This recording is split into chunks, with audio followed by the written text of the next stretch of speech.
Assalomu alaykum yurtdoshlar, yana xudo xolasa bugun joyimiz ham bityatir.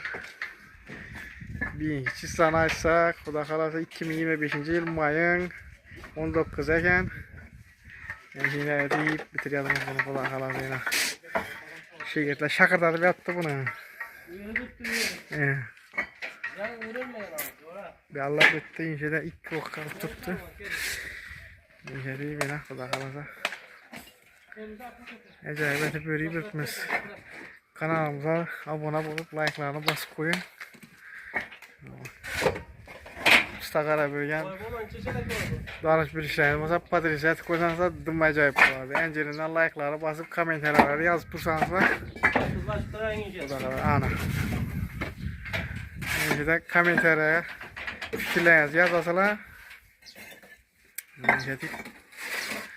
telefon nömerlerimizi hem yazıp kaldıramız ekrana xudo xolasa buraya veresiler. İşimiz Xorazm viloyati Qazaras tumani. Ko'plar vodiydan görüp tilib uradilar. Bolalar chiqimiz degan yurtdoshlar. Xorazm viloyati Qazaras Durujba sharalikda ishlimiz. Bolalar chiqmaymiz biz maydonga. Xudo xolasa ajoyib etib. Videoroliklarimizni görüp durumlar işletip like'ları basıp